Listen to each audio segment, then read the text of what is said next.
kita bersatu dalam doa. Terima kasih Tuhan, terima kasih Allah. Segala pujian, hormat, kemuliaan bagi-Mu. Segala syukur dan segala terima kasih kami Tuhan kami persembahkan pada pagi hari ini atas segala kebaikan Tuhan yang memelihara, menyertai, memberkati kehidupan kami Tuhan dari hari ke hari sampai saat ini kami dalam keadaan baik. Itu Tuhan semua bukan karena usaha dan kekuatan kami, tapi karena anugerah-Mu yang melimpah dalam kehidupan kami. Saat ini Tuhan, kami anak Tuhan sudah berada di rumah-Mu dan kami akan memuji, memuliakan nama-Mu dan kami akan persembahkan pujian ini sebagai persembahan kami yang kudus di hadapan-Mu. Terima kasih Tuhan, terpuji nama-Mu di dalam nama Yesus. Haleluya. Amin. Kita akan pujian Tuhan dan kemuliaan.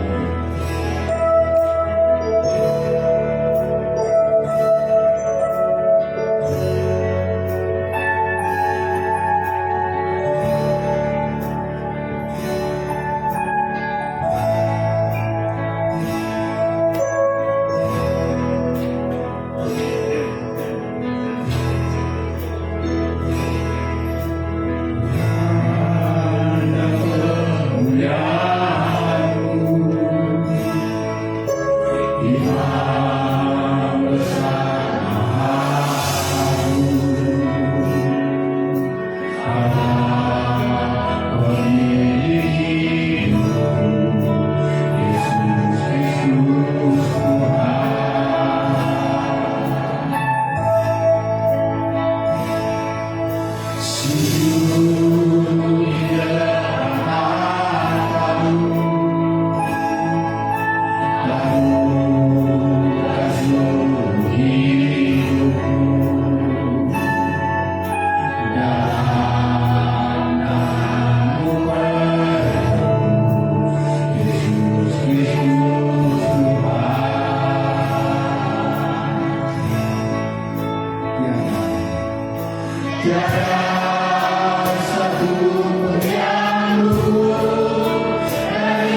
Tuhan Roh Kudus itu. Kami Tuhan siap menerimanya dan membuka hati kami semua supaya Roh-Mu memasuki dan mengisi relung-relung hati kami. Terima kasih Tuhan, tidak ada yang bisa kami persembahkan selain pujian kami kepadamu Tuhan untuk kemuliaan nama-Mu. Untuk itu Tuhan, terimalah persembahan kami lewat suara pujian kami di dalam nama Yesus. Kita mengucap syukur dan berdoa. Haleluya. Amin. Masih tetap berdiri. Haleluya. Kita angkat pujian, kerahkanlah kekuatan-Mu.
Saya mau bersaksi. Puji Tuhan, biar kita saksikan kehidupan kebaikan Tuhan dalam hidup kita. Saat ini tiba waktunya kita akan menerima kebenaran firman Tuhan. Persiapkan hati kita. Angkat pujian Yesusku, penyelamatku.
kita berdoa. Haleluya. Segala hormat, segala pujian kemuliaan kepada Allah Bapa kami yang di sorga, Tuhan Yesus Kristus yang bangkit dari antara orang mati, dan Allah kami yang hidup, Roh Kudus yang dicurahkan mengurapi kami, membaptis dan melahirkan kami kembali menjadi ciptaan yang baru sebagai anak-anak Allah dalam nama Tuhan Yesus Kristus yang hidup, dalam nama Yesus Kristus Tuhan yang naik ke surga, dalam nama Tuhan Yesus yang mengalahkan maut. Curahkanlah Roh Kudus yang Engkau janjikan bagi kami. Genapkanlah firman yang disampaikan oleh Nabi Yoel Tuhan, bahwa semua umat-Mu pada akhir zaman ini mengalami kepenuhan Roh Kudus, mengalami lawatan Roh Kudus, menjadi ciptaan yang baru, lahir baru. Dalam nama Tuhan Yesus kami berdoa. Di dalam firman-Mu ada Roh Allah, di dalam firman-Mu ada kuasa Allah. Roh Allah yang hidup, penuhilah kami. Roh Allah yang hidup, Engkau tanam firman ini dalam akal budi kami. Di dalam nama Yesus datanglah kerajaan-Mu dan jadilah kehendak-Mu. Haleluya. Berkuasalah Roh Kudus, berkaryalah Roh Kudus. Lakukanlah Tuhan kehendak-Mu atas kami. Dalam nama Yesus kami siap menerima firman-Mu. Haleluya. Semua kita yang percaya berkata amin. Silakan duduk. Tuhan Yesus memberkati. Shalom. Puji Tuhan. Tuhan baik. Tuhan sangat luar biasa. Saudara, sudah 10 malam ini gereja kita melaksanakan doa 10 malam sebagai bentuk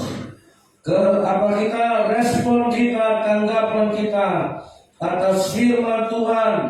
Dan tepat hari ini adalah hari Pentakosta, hari pencurahan Roh Kudus yang dijanjikan oleh Tuhan Allah Bapa, yang dijanjikan oleh Yesus Kristus, yang dinubuatkan oleh hamba nabi-nabi, terutama Nabi Yoel menjanjikan bahwa pada akhir zaman, pada hari-hari terakhir, bahwa Roh Kudus akan dicurahkan kepada semua bangsa, semua orang yang berharap, yang memiliki kerinduan. Roh Kudus, gereja Tuhan, orang yang menerima Yesus, dia harus melanjutkan perjalanan imannya, dia harus melanjutkan pertumbuhan imannya kepada pekerjaan dan karya Roh Kudus. Kekristenan mengenal Tritunggal. Tritunggal bukan bicara angka 3 angka atau 3 pribadi.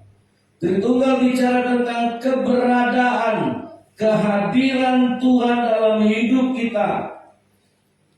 Tuhan hadir sebagai Bapa, sebagai Bapa yang memelihara, sebagai Bapa yang mencipta. Itulah yang kita sebut dengan Allah pencipta langit dan bumi, Bapa yang di sorga, Elohim Yahweh.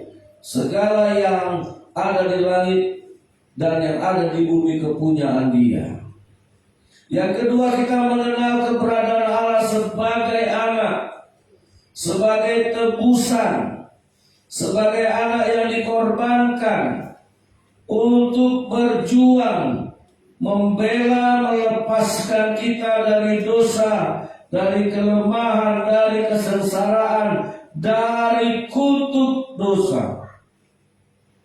Allah menjadi anak supaya apa yang kita rasakan Dia rasakan, supaya apa yang kita, penderitaan yang kita rasakan Dia pun merasakan, supaya kelemahan yang kita rasakan Dia pun merasakan. itu Allah Anak. Amin. Saudara, itu keberadaan Allah yang sangat luar biasa. Yesus naik ke sorga dan dia menjanjikan Roh Kudus. Roh Kudus itu, kata Yesus, seperti angin. Dia tidak kelihatan, tetapi bukan berarti dia tidak ada. Roh Kudus itu adalah kuasa yang akan masuk ke dalam setiap pribadi manusia. Adalah Roh Allah, saudara yang dikasih oleh Tuhan, yang akan tinggal di dalam setiap tubuh manusia. Karena seyogianya tubuh kita ini adalah rumahnya Roh Kudus. Tidak ada alasan saudara untuk menolak dia, karena pada hakikatnya kalau Tuhan memberikan tubuh kepada saudara, maka tubuh itu Allah ciptakan untuk menjadi rumah Roh Kudus. Segala sesuatu yang diciptakan Allah punya tujuan. Amin. Saudara, segala sesuatu diciptakan punya maksud. Apakah hidupmu sudah dipenuhi oleh Roh Kudus? Saudara, salah satu kemiskinan rohani yang terjadi di gereja adalah gereja tidak memahami bagaimana Roh Kudus bekerja. Padahal Roh Kudus ini adalah Roh Kudus yang menjanjikan pekerjaan Tuhan yang permanen, bukan yang kambuh-kambuhan. Ada berapa banyak orang Kristen sebentar bertobat, sebentar baik, besok jatuh lagi dalam dosa. Udah berjanji, udah bersaksi, ingin merubah hidup, tahu-tahu hanya bertahan hanya sebentar, habis itu balik lagi ke dosa. Ada banyak orang Kristen pertobatannya tidak stabil, tidak permanen. Karena apa? Karena setelah orang Kristen bertobat, dia tidak masuk dalam karya, dalam peningkatan, dalam perjalanan yang selanjutnya. Apa itu? Menerima Roh Kudus sebagai legalitas keberadaan Allah mematraikan kita. Ya, saya saudara 30 tahun saya melayani. Ada berapa banyak orang yang dulunya bertobat, bahkan ada yang dulunya sudah sekolah Alkitab, bahkan ada yang dulunya sudah menjadi pelayan, bisa jatuh dalam dosa. Ya, bisa kembali bahkan lebih parah. Saudara, saya pernah bertemu dengan orang-orang seperti ini di penjara.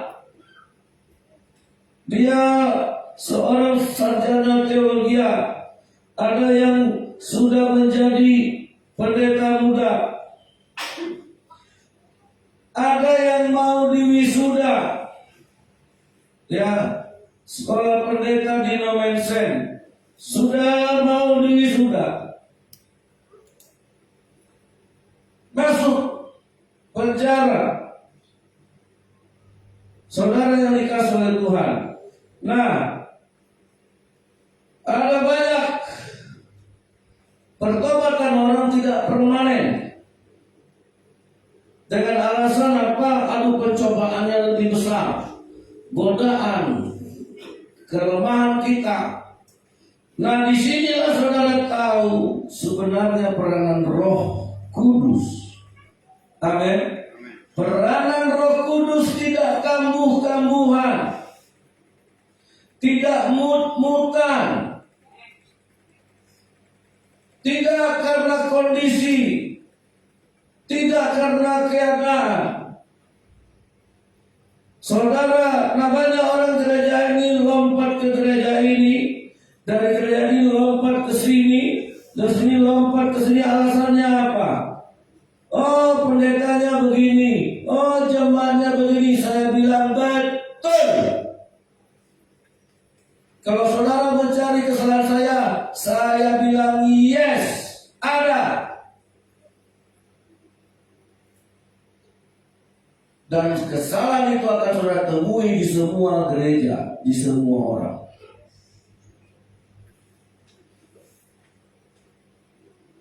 Kalau kita lari sini, lompat sini, ketemu sini kekurangan, pindah lagi ke sini, kemana saudara mau pergi? Itulah perbuatan dagingmu.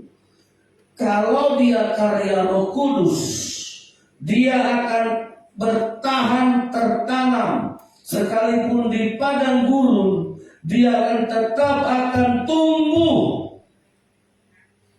Amin.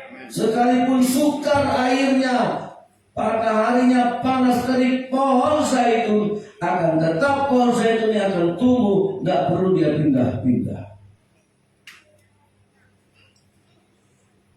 Itu karya Roh Kudus. Ada berapa banyak orang pindah gereja? Tanya, bertumbuh gak dia? Bertumbuh gak dia? Saudara yang dikasih oleh Tuhan, Samuel, siapa yang membesarkan Samuel? Samuel ini lahir dari seorang ibu yang dulunya mandul, namanya Hana. Hana seorang ibu yang benar-benar bergumul berdoa hanya untuk minta punya anak. Setiap tahun dia datang ke rumah Tuhan berdoa sampai kepenuhan Roh Kudus. Dan begitu Tuhan kasih anak, dia letakkan, dia serahkan anaknya kepada Imam Eli untuk menjadi milik Tuhan, kepunyaan Tuhan seumur hidupnya. Begitu anak ini sudah bisa dilepas, umur 2 tahun atau berapa gitu, dia serahkan. Aku tepati nazarku. Dan Samuel diserahkan di bawah pengasuhan Imam Eli. Kalau saudara membaca Imam Eli adalah pemimpin yang bobrok, korup. Anak-anaknya 2 orang, Hofni dan Pinehas, dua-duanya anak-anak yang mencuri, yang mengambil persembahan-persembahan umat, dan yang meniduri perempuan-perempuan pelayan-pelayan di rumah Tuhan. Kacau sekali. Rumah tangganya kacau, moralnya kacau, pelayanannya sudah tidak bagus lagi. Firman Tuhan sudah jarang. Artinya Imam Eli sudah terlena dengan segala kekayaannya. Zaman itu disitulah Samuel ini dibesarkan. Sama sekali di bawah pemimpin yang benar-benar sudah jauh dan rusak dari Tuhan. Tapi kenapa Samuel tidak ditarik mamanya?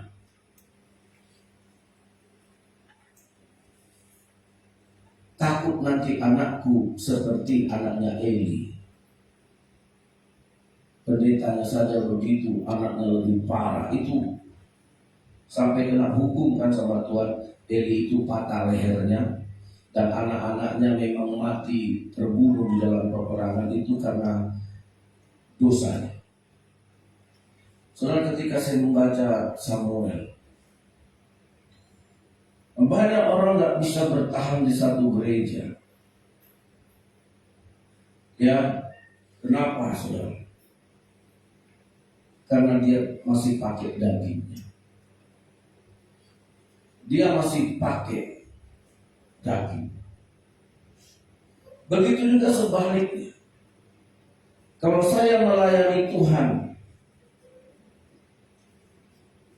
hanya memakai daging, ya hanya memakai cara-cara, saya juga tidak tahan. Tetapi saudara, bahasanya begini, bahwa kita ditanam Tuhan. Berkali-kali Tuhan berkata bahwa orang yang mencintai Tuhan, orang yang merenungkan firman Tuhan, orang yang suka akan firman Tuhan, orang yang mengandalkan Tuhan adalah seperti pohon yang kita, nah, tidak ada pohon yang ditanam, tak cocok pindahkan tanam lagi, tak cocok pindahkan tanam lagi. Akhirnya pohon ini pun mati. Seperti pohon yang ditanam di tepi aliran air. Nah, kita ini begitu kita ditanam Tuhan, ya, kita harus berakar. Amin. Dan akarnya itulah yang menentukan untuk bertahan dan menghasilkan buah. Amin. Saudara, sekalipun akar itu tidak kelihatan, akar itu tidak menampakkan wujudnya, dia ada jauh di dalam sana, tidak kelihatan cara kerjanya. Demikianlah Roh Kudus bekerja di alam rohani kita. Roh Kudus bekerja di dalam jiwa kita. Roh Kudus bekerja di dalam kepercayaan kita. Roh Kudus bekerja di dalam roh manusia. Roh manusia adalah pelitanya Allah. Nah, saudara, nah, apakah roh itu bekerja di alam yang tidak kelihatan dari kehidupan kita? Di alam bawah sadar manusia, di dalam alam jiwanya, di dalam alam pikiran. Sehingga pertobatan orang Kristen adalah sebuah pertobatan yang permanen. Amin. Saudara, dalam kitab Kisah Para Rasul kita baca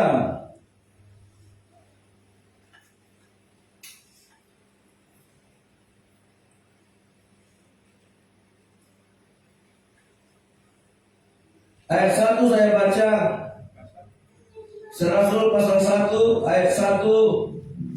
Ya, kita baca berganti-gantian.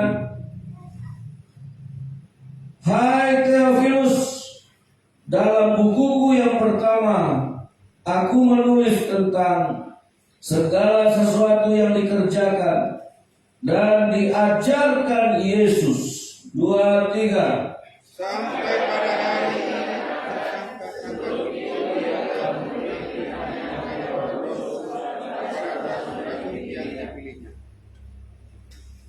kepada mereka ia menunjukkan dirinya setelah penderitaannya selesai, dan dengan banyak tanda ia membuktikan bahwa ia hidup selama 40 hari ia berulang-ulang menampakkan diri dan berbicara kepada mereka tentang kerajaan Allah. pada suatu hari ketika ia makan bersama-sama dengan mereka, ia melarang mereka meninggalkan Yerusalem dan menyuruh mereka tinggal di situ menantikan janji Bapa yang demikian katanya. Ayat 5 sama-sama, 2, 3. Sebab Yohanes membaptis dengan air, nah, saudara, sebab Yohanes membaptis dengan air, tidak lama lagi kamu akan dibaptis oleh Roh Kudus. Ini bagian Tuhan Yesus. Amin. Ini bagian Tuhan Yesus. Ini bukan bagian Yohanes Pembaptis, dan ini juga bukan bagian saya. Saya dengan Yohanes Pembaptis atau kita sama, hanya sampai pada titik yang disebut bertobat. Makanya saudara, untuk urusan bertobat itu keputusan saudara, mau atau tidak. Amin. Ya. Ada nggak orang yang ateis bertobat? Ada, saudara. Sebenarnya tanpa pekerjaan Tuhan, manusia kalau hanya untuk berhenti, dulu pembunuh sekarang bertobat, dulu penjudi sekarang bertobat, dulu pezina sekarang bertobat. Dulu tukang kelahi, sekarang bertobat. Gak perlu Tuhan masukkan penjara, dia bertobat. Dulu narkoba, sekarang bertobat. Apapun agamanya dia bisa bertobat. Ya, saudara, kemarin saya ngomong-ngomong dengan calon mantu saya dari ECA.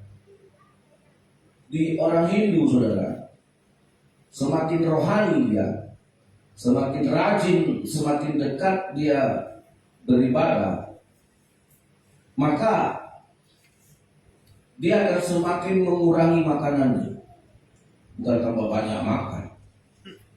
Kayak kita sampai orang makanan kehabisan, tapi di sini nggak ada. Bukan habis, buahnya kan masih ada Pak Pendeta. Ya saya tanya, namanya Andrew Hindu gimana? Saya mau bandingkan dengan pertumbuhan rohani orang Hindu dengan pertumbuhan rohani orang Kristen. Oh tulang, kalau orang Hindu semakin rajin dia, maka semakin tidak mau dia makan. Ya makannya cuma sayur, buah. Mereka udah kurangi makan daging, kurangi. Nah, jadi mereka bilang begini, kalau makan ayam, makan ikan, makan apa lagi? Babi, makan lembu, makan ular lagi. Nah, itu sama aja perut kita ini dengan kuburan. Kita menyimpan bangkai-bangkai binatang itu dalam perut kita. Itu menurut dia ini. Nah, kita semakin rajin ke gereja, semakin tanya, kapan kita akan makan? Seandainya nanti Natal konsumsi hanya menyediakan sayur, mayur dan buah-buahan, gimana rasanya? Nggak ada daging? Nggak ada B1? Enggak. Nggak enak. Udah biasa kita makan daging setiap Natal, sampai ke dagingan.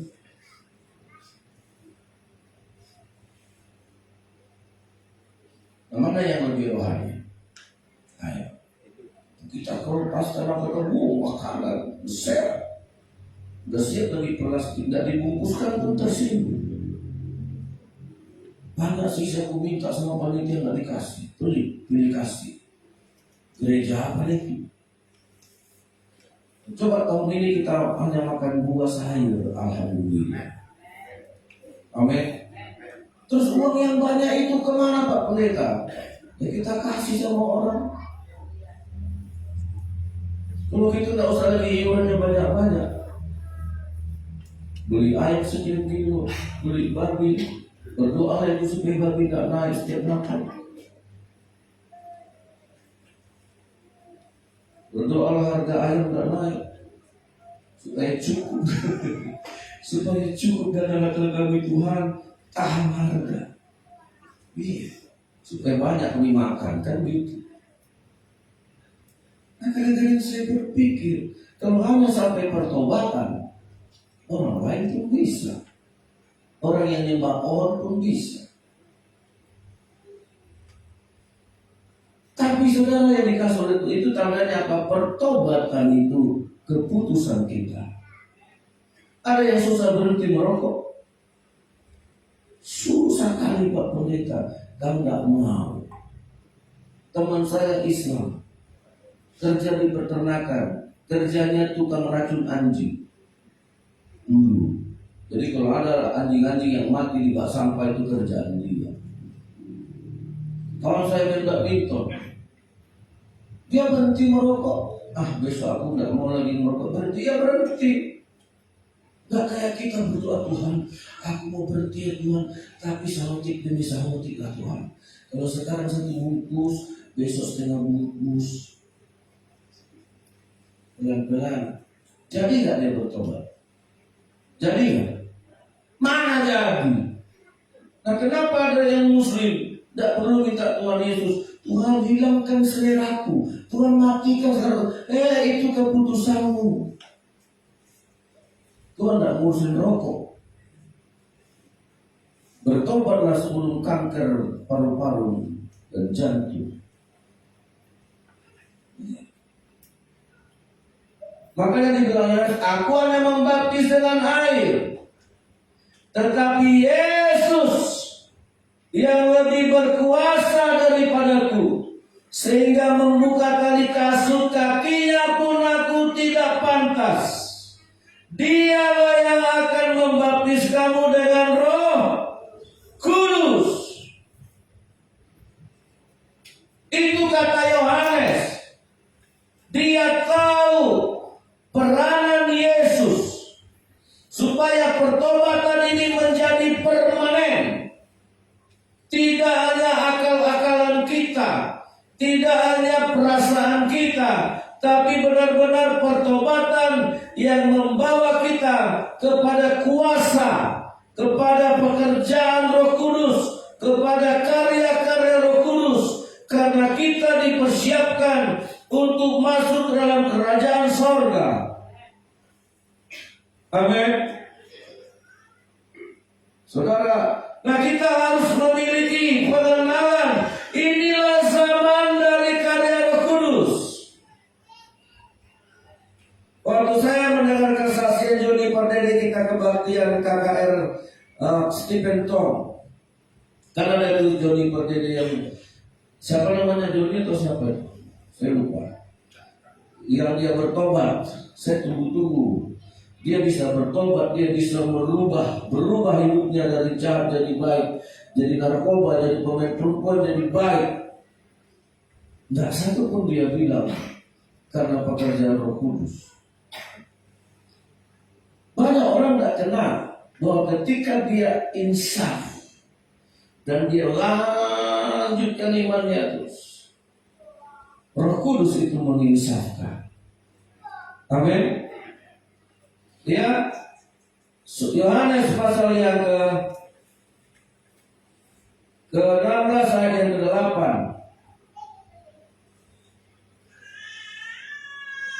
Yohanes 16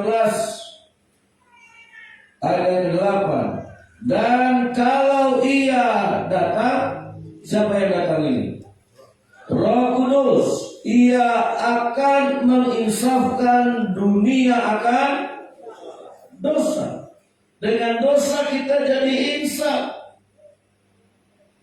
Kemudian menginsafkan kita akan kebenaran, sehingga kita rindu, kita mencari, mendambakan kebenaran.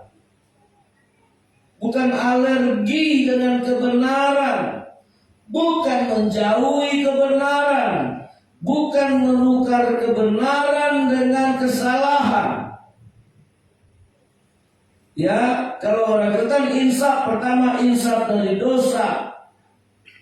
Lihat itu stepnya, saudara. Lihat itu perkembangannya. Kalau hanya engkau berhenti dari dosa, tapi engkau tidak masuk ke dalam kebenaran, itu seperti rumah kosong yang tidak ada penghuni. Maka setan akan membawa 7 setan lain untuk menghuni rumah tadi. Karena banyak orang hanya berhenti dari dosanya, tapi tidak masuk insaf ke dalam kebenaran. Gak suka. Banyak orang Kristen bertobat, banyak, tapi gak suka juga dia baca Alkitab. Yang penting baik-baik aja lah. Ya, gak ada rasa cinta, sayang, haus akan kebenaran. Dan nggak insaf di situ, saudara. Dan yang ketiga, dia akan insaf kepada penghakiman. Oh, dia tahu akhir zaman, dia tahu kesudahan. Makanya orang ini kalau mati dia tahu dia ke surga atau enggak, karena dia udah tahu penghakimannya. Kemana dia disediakan Tuhan tempatnya. Amin. Itu kalau Roh Kudus datang. Jadi komplit gitu. Jadi pekerjaan Roh Kudus itu permanen sampai kepada vonis terakhir dari Tuhan. Tuhan, kau masuk surga. Amin. Dan saya tahu itu. Dan saudara tahu itu. Makanya saudara, kalau saudara hari ini ada Roh Kudus, engkau tahu kemana kesudahan hidup. Bukan tanda tanya. Amin. Itu Roh Kudus sampai ke sana, sampai engkau tahu bahwa akulah anak Allah, akulah warga kerajaan sorga. Nah, bagi orang yang tidak penuh Roh Kudus, sok kami dia itu udah diklaimnya dirinya masuk sorga. Siapa dia rupanya? Saudara, nah itu kalau orang yang tidak punya Roh Kudus, dia alergi. Saya pernah dulu ke kantin Polres tahun berapa itu ya, 2000-an awal mungkin. Dulu ada jemaat Pak saya polisi pindah ke Polres Bangkinang ini, terus dia telepon saya, Ron, ada jemaatku pindah ke sana, ke Polres Bangkinang, tolong temui dia. Saya telepon, udahlah Pak, datang lagi ke sini, aku lagi nggak ada kerja. Pergilah saya temui dia ke kantin Polres itu, ngobrol-ngobrol cerita firman Tuhan. Di dekat meja kami ada beberapa juga yang Kristen, ya, ada beberapa yang Kristen. Nah, dekat meja itu ada beberapa juga saya kenal. Kami cerita firman Tuhan. Akhirnya salah satu polisi memanggil polisi yang baru. Sini kau, nyanyi kau dulu, cari gitar. Pergilah polisi cari gitar. Dia balik lagi, tidak ada bang. Kalau tidak ada, nyanyi kau. Saudara, kenapa dia suruh nyanyi? Supaya kami berhenti bicara film. Kalau kita bicara begini aja, bicara untuk apa? Saudara, nyanyilah anak ini, disuruhnya berdiri dekat kami. Dia bilang, nyanyilah polisi baru. Saya mau ketawa. Ya udahlah.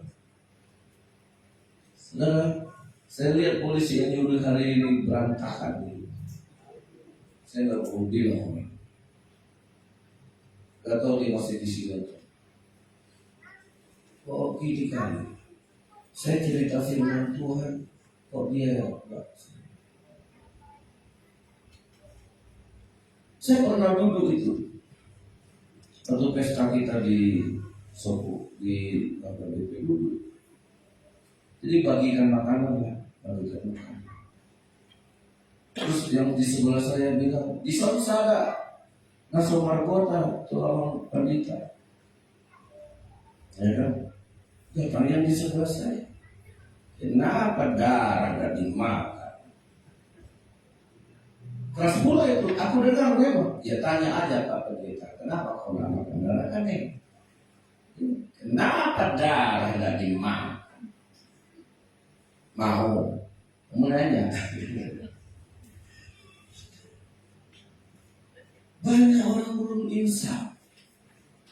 Saudara lihat orang benar suka nggak? Sekali aja.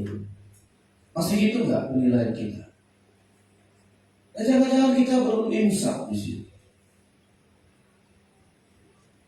Ya, kalau saya lihat teman-teman saya di Facebook ada pendeta bagikan ini, saya bersyukur. Itu jadi motivasi sama saya baik. Tapi kalau ada orang yang otaknya gini, itu aja dipamer-pamerkan, dinampak-nampak. Iya kan? Ada dua pendapat kan? Bagi orang yang tidak insaf dengan kebenaran, kok dinampak, kok berbuat gitu ditaruh supaya orang tahu ya, supaya orang tahu dia baik ya. Kalau bagi saya enggak, ya itu jadi motivasi. Iya dia bisa berbuat gitu ya. Aku kapan lah yang bisa berbuat gitu? Amin. Terlepas motivasinya urusan dia. Apakah dia minta dipuji? Apakah itu urusan dia? Saya tidak mau jadi hakim di situ. Yang saya mau kalau itu baik tiru. Kalau yang baik dibuatnya contoh. Jangan alergi. Amin. Jangan orang buat baik kita bilang-bilang Allah, pencitraan Allah. Tuhan bilang kalau memberi tangan kanan, tangan kiri tidak usah tahu. Orang yang ngasih tidak punya tangan. Kenapa kita masih belum insaf? Kalau saya tidak mau, saya bilang terserah dia. Mau dia bikin tuh pamer, mau dibilang supaya dia baik, mau dibilang pencitraan, urusanmu. Kalau yang baik kau buat, aku akan mencontohnya. Mudah-mudahan aku bisa berbuat seperti itu kelak. Amin. Kalau kita mau bertobat ya begitu. Udahlah kita tidak bertobat, udahlah kita tidak niru, kita hakimi lagi double dosa kita. Kita tambahin dosa di atas kepala, udah tidak berbuat. Terus kita hakimi, terus kita sebarkan lagi. Memang begitu dia tuh. Sosok baik. Nah, dia yang tidak baik-baik, tambah pelit, tambah kikir, tambah hakimi, dia tambah dosa kita. Insaf saja. Amin. Ya, kalau ada orang mau bagi-bagian, doakan saja Tuhan. Aku juga pengen kayak gitu. Jadi saudara yang dikasih oleh Tuhan, kita akan insaf. Roh Kudus itu akan selalu membawa kita insaf, membawa kita insaf. Amin. Akan hal apa saja. Jadi orang tertentu tidak hanya bertobat dari penjahat, sekarang tidak penjahat. Ya Pak Pendeta, aku memang tidak penjudi lagi. Ya, udah kau jual semuanya, apalagi mau dijudikan. Pak Pendeta, aku udah bertobat. Iya, kenapa Pak? Dulu aku perokok, sekarang enggak. Kenapa? Udah dibilang dokter, kalau merokok mati kamu. Iya. Udah beli obat mahal, ada COVID lagi. Nah, enggak perlu pakai Tuhan, pakai dokter pun orang bisa bertobat. Dan dia bisa bertobat kalau sudah kanker, kantongnya kering. Banyak kan kita bertobat gara-gara udah nggak ada uang. Waktu ada uang kan lupa. Sudah nggak ada uang, iyalah. Jadi saudara, kita harus mengalami karya Roh Kudus yang permanen. Amin. Supaya kita tidak kambuh-kambuhan. Dan inilah karya Roh Kudus. Coba yang di Exuri itu. Ya, ini ada lawatan, ini kejadian baru. Bisa suara itunya, Nes? Suara laptop kita. Masuk sini suara.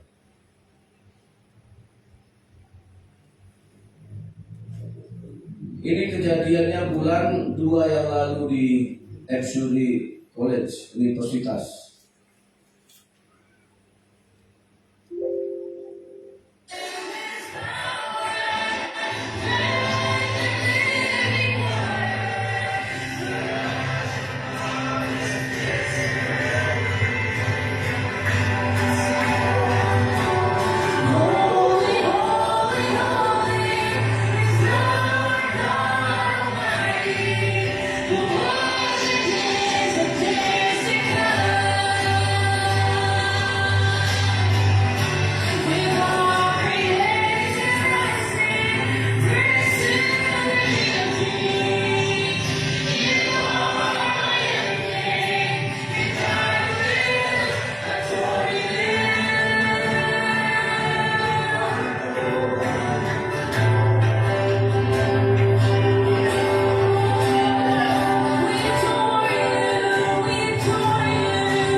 kalau nggak ada negara bagiannya ya.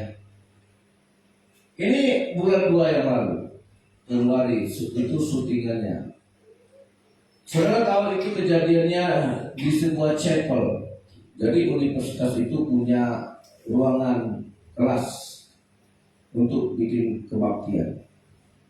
Chapel itu biasanya hanya kebaktian singkat mahasiswa. Saudara lihat tadi yang datang berapa orang? Sampai di luar itu katanya sampai 2 mil. Ya, halaman itu penuh semua. Karena nggak muat chapel. Roh Kudus sedang melanda Amerika. Itu anak-anak mahasiswa. Kita tahu Amerika negara bebas. Negara yang benar-benar mendapatkan kebebasan apa saja. Berpendapat, kebebasan berekspresi, kebebasan berkarya. Tidak ada yang larang kebebasan. Tapi ketika Tuhan melawat kebaktian beberapa mahasiswa di dalam ruangan chapel, saudara, tidak ada pendeta yang datang ke chapel itu. Pemimpin puji-pujiannya mahasiswa, pemain musiknya mahasiswa, yang pengkhotbah mahasiswa. Mereka sesama mereka. Saudara tahu Amerika itu lagi krisis sama kerohanian, krisis banget. Ya, makanya kalau ini anak-anak saya mengotot bikin dia bahasa Inggris. Kalau kau nanti bisa keluar negeri menginjil.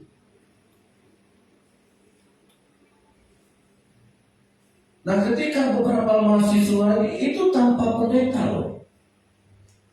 Ya, karena jadi pendeta di Amerika tuh udah banyak yang enggak. Bahkan gereja dijual jadi rumah makan ada. Gereja jadi masjid juga ada. Nah, ketika Tuhan melawat kebaktian anak-anak mahasiswa yang benar-benar mencari Tuhan di tengah-tengah hantaman global kebebasan, kemerdekaan, hedonisme, sekularisme, orang kejar ilmu pengetahuan, orang kejar uang, orang kejar keinginannya, mau seks bebas, mau narkoba bebas, mau ngapain semua bebas. Tuhan melawat sekumpulan anak mahasiswa. Dan Tuhan mengurapi mereka. Mereka mengalami lawatan Roh Kudus sampai setiap hari, 7 hari dalam 1 minggu. Setiap hari kebaktiannya itu seperti kalian saudara. Itu tidak ada pendeta. Jadi yang melayani sampai hari ini tetap mahasiswanya. Yang memimpin puji-pujian, yang menyampaikan firman Tuhan, yang selalu melayani. Mereka tidak undang pendeta. Oh, kita undang pendeta ini. Oh, kita datangkan pendeta ini. Enggak. Semua digerakkan oleh Roh Kudus. Amin. Makanya saya pernah bilang sama saudara, ya, kalau kita bikin KKR, saya yakin semua orang bisa dipakai, tergantung dia punya kerinduan atau tidak. Amin. Nah, akhirnya saudara ini menular. Makanya kalau kita yang baik ya kita tularkan. Amin. Karena ketaatan, karena dosa dan kebenaran itu semuanya berkembang lewat cara menular. Manusia berdosa gara-gara berapa orang? Manusia jatuh dalam dosa gara-gara 1 orang, atau gara-gara 1 orang semua manusia berdosa. Ya kan? Nah, manusia juga selamat gara-gara berapa orang? Siapa? Yesus. Gara-gara Yesus anak Allah yang turun ke dunia, 1 orang manusia, semua orang juga bisa diselamatkan. Dua-duanya pakai cara yang sama. Jadi kalau mau bertobat, jangan tunggu orang banyak. 1 orang yang percaya seisi rumah akan selamat. Artinya seisi rumah juga percaya. Amin. Iya. Kalau saudara mau berubah di gereja ini, jangan tunggu orang lain. Kalau saudara mau berkorban, jangan tunggu orang lain. Kalau saudara mau bertobat, jangan tunggu orang lain. Tobatlah sendiri. Tularkan itu kepada yang lain. Amin. Akhirnya kebaktian ini bertambah. Seperti yang saudara lihat, sampai ke halaman, sampai ke jalan-jalan. Bahkan orang bawa anaknya kebaktian. Saudara lihat kalau mereka kebaktian tertibkan. Gak ada anak-anaknya langsung, hei sini. Iya, mana ada yang kayak gitu, semuanya itu. Nah kita kemarin ke baptis, kita lihat anak lompat sana jatuh nangis. Mau kebaktian ya, orang nangis. Habis itu mah lapar. Iya. Tertib. Roh Kudus itu. Amin. Nggak ada yang mustahil. Oh sekarang susah. Susah bertobat. Mana siapa yang bilang kalau Roh Kudus tidak melawan kok susah. Memang susah. Jasmani kita ini lemah. Makanya Yesus menjanjikan Roh Kudus. Amin. Makanya pastikan anak-anak saudara punya Roh Kudus. Di mana Bapak kita saya aja belum?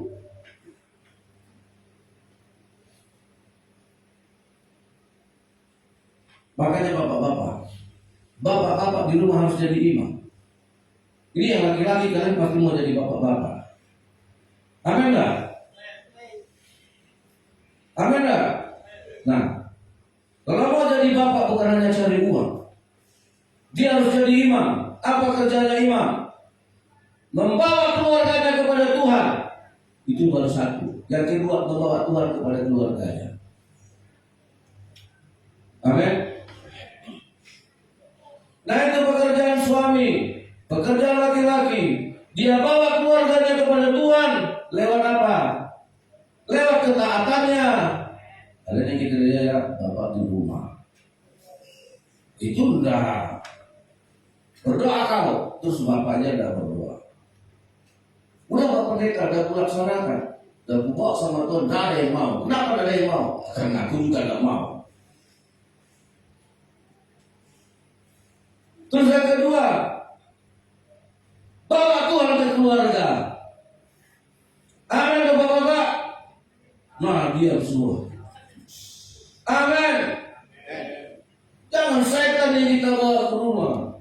Di luar marah-marah, di luar masalah dibawa ke rumah. Masalah dibawa pulang. Tuhan yang dibuat. Lagi susah bapak, lagi banyak masalah dulu. Mau ngamuk-ngamuk dulu. Ih, bapak bawa setan. Anak masuk kamar semua. Tanya, mak, setan bapak ada keluar atau belum?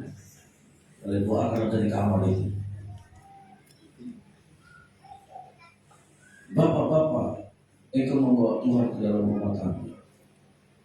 Amin. Amin ibu-ibu. Amin.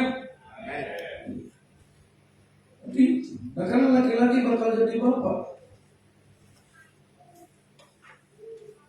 Makanya saudara yang dikasih oleh Tuhan, jangan kita rusak gambar ini. Nah ini ada Azusa Street. Ini yang sebenarnya ini gerakan Pentakosta tahun 1906. Mungkin banyak orang Pentakosta sudah mengenal kisah ini. Azusa Street juga kejadiannya di Los Angeles. Dia pendetanya William Seymour, orang kulit hitam. Waktu itu orang kulit hitam masih diskriminasi. Dia sama dengan kita. Makanya kalaupun kita di sini diskriminasi minoritas agama, cuek aja, nggak masalah. Memang Tuhan bekerja lewat yang sedikit. Setiap ada perkara kecil itu akan diberikan perkara besar. Amin. Indonesia termasuk pertumbuhan kekristenannya 19%. Kenapa? Karena terjadi penganiayaan, bukan karena orang Kristen rohani. Kita bersyukur itu sama Saifuddin Ibrahim, sama Muhammad Kace, ya sama siapa lagi itu Debbie Basir, sama Ustadz siapa yang dari Bakar gereja itu, saya banyak lupa nama-namanya, dan ada yang dari Aceh. Ya banyak, kita bersyukur sama mereka karena mereka bertemu dengan Roh Kudus. Banyak jiwa-jiwa datang kepada Yesus. Amin. Banyak kegerakan. Banyak kegerakan. Dan itu tidak bisa dibantah. Saudara, bagaimana Roh Kudus bekerja sama Syekh Panji Gumilang. Ayo mari kita nyanyikan. Alaihim salam alaihim. Alaihim salam alaihim. Alaihim salam alaihim. Alaihim salam salam alaihim. Damai sejahtera ku tinggalkan padamu, kata Tuhan. Apa yang kuberikan tidak seperti yang dunia. Ada gerakan Roh Kudus, ada.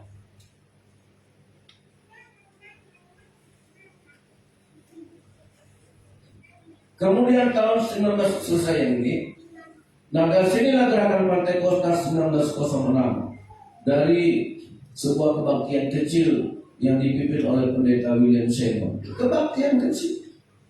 Makanya saya selalu pesan sama jemaat-jemaat kita yang di luar kota atau pindah, cari gereja kecil, tempat di mana kita bisa berinteraksi. Kalau cari gereja besar, celana, lampunya, penyanyinya, beda. Nah, saudara ke gereja jadi penonton. Kita perlu Roh Kudus bukan untuk jadi penonton, kita perlu Roh Kudus untuk jadi penuntun. Amin. Makanya saudara lihat gereja-gereja di YouTube, lampunya yang di sini terang, lampu jemaat gelap. Entah ngapain jemaat itu nanti, entah nyopet dia. Emangnya pejabat dilarang masuk gereja? Ada yang larang pejabat masuk gereja? Tidak dilarang kan? Amin. Tidak dilarang. Maksud saya, jangan pula saudara curiga ini saudara saya. Ya saya lihat sekarang gereja udah jadi penonton. Saya lihat pakaiannya udah kayak artis di depan. Iya. Saudara, saya lihat dulu ini, kawan ini, saya ada seorang dokter, saya lihat dulu, saya kenal tidak ada tato. Nah semuanya ada tato, tidak pakai jas lagi dia, pakai baju lengan pendek. Supaya tato di tangannya kelihatan, apa pula ini? Nah, jadi kalau yang mengidolakan pendeta ini, bertato lah nanti dia. Iya, saya ada beberapa yang saya lihat dulu, saya tahu orang ini gak bertato. Setiap korban pakai jas rapi, dan sekarang pakai lengan pendek. Gaya-gaya Australia gitu kan, dari luar. Nah, yang ketiga saudara, tahun 1965 itu gereja tradisionalnya HKBP-nya kalau kita di sini itu gereja Presbyterian yang ada di Soe di Kupang 1965. Kita tahu Kupang termasuk di Soe itu masih jauh dari Kupang, 4 jam atau 6 jam.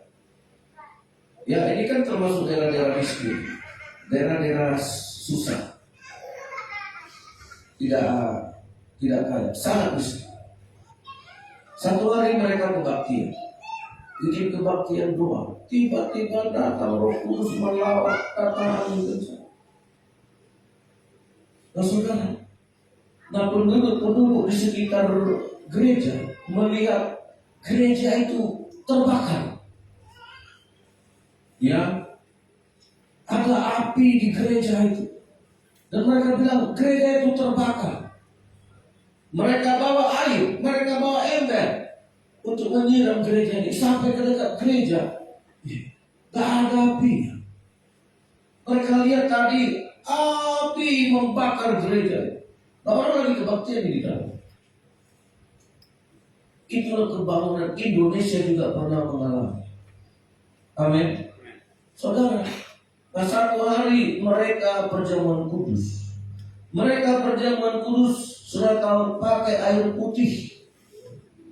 Karena ini memang daerah miskin. Saudara, mereka berdoa air itu jadi anggur. Saudara boleh searching itu di Google. Yang menuliskan kisah ini namanya Meltari, tahun 1965. Dan waktu itu gerakan Allah membuat Kupang Soe itu subur. apel bisa tumbuh di zaman itu?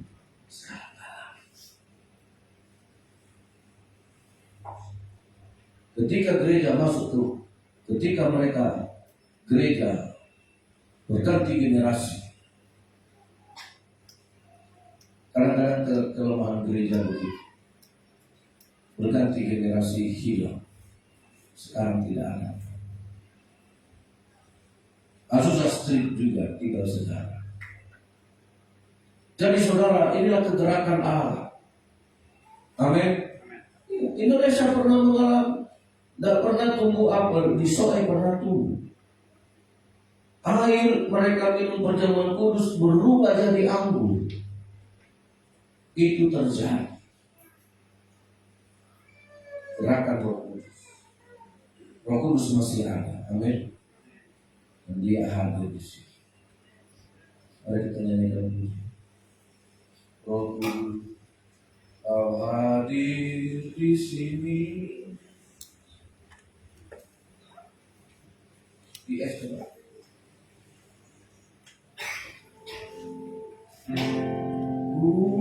Di E.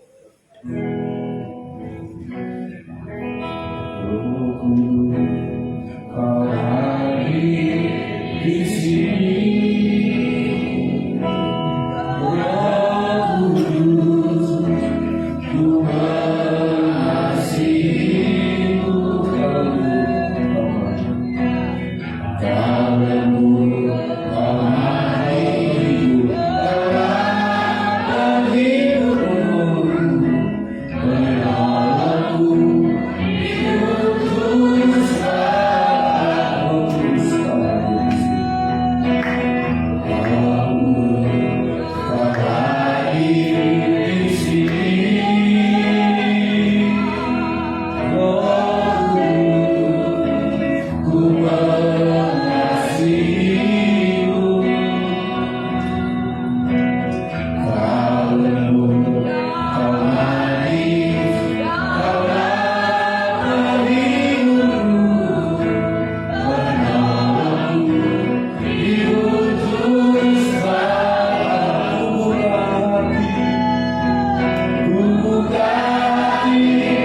Roh Kudus.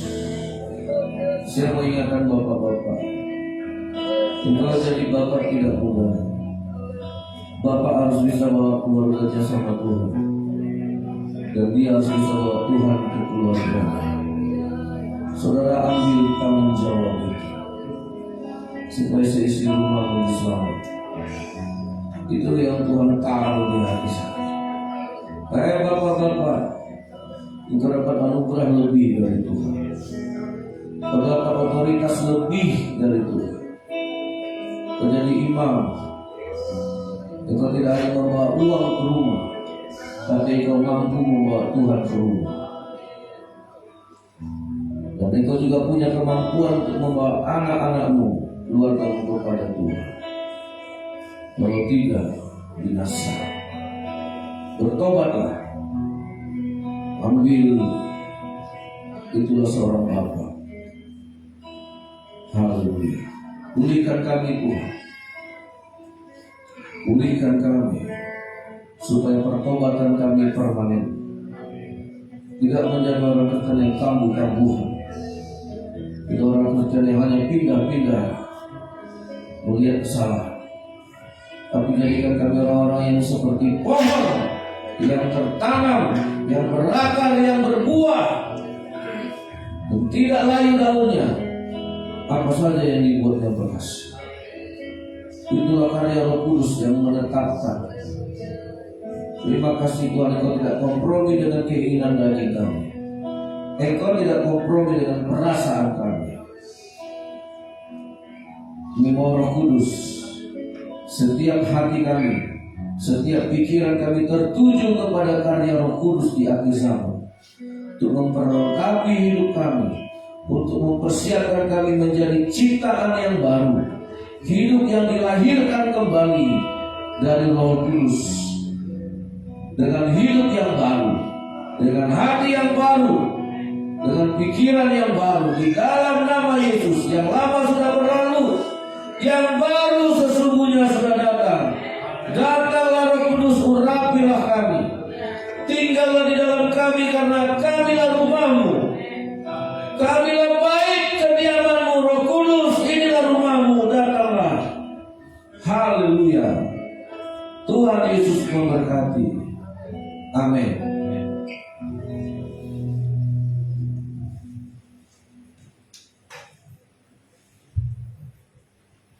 Baik, kita akan melakukan persembahan kita. Sebelumnya kita mari bersatu dalam doa. Terima kasih Tuhan, terima kasih Allah. Saat ini kami akan memberikan yang terbaik dari apa yang kami miliki Tuhan, menjadi persembahan kami, dan yang kau menerima persembahan kami menjadi persembahan yang kudus yang harum di hadapan-Mu, dan juga kau berkati tangan-tangan yang akan memberikannya. Dan biarlah Tuhan persembahan kami berkenan di hadapan-Mu, dan kami akan pakai Tuhan untuk menjangkau pelayanan-Mu dan memperluas pekerjaan Tuhan, terkhusus di Bangkinang dan sekitarnya. Terima kasih Tuhan, kami akan memberikan dengan tulus ikhlas dari hati yang bersukacita dalam nama Yesus. Haleluya. Amin. Baik, kita angkat pujian. Kerahkan mati kau tangan ya Tuhan.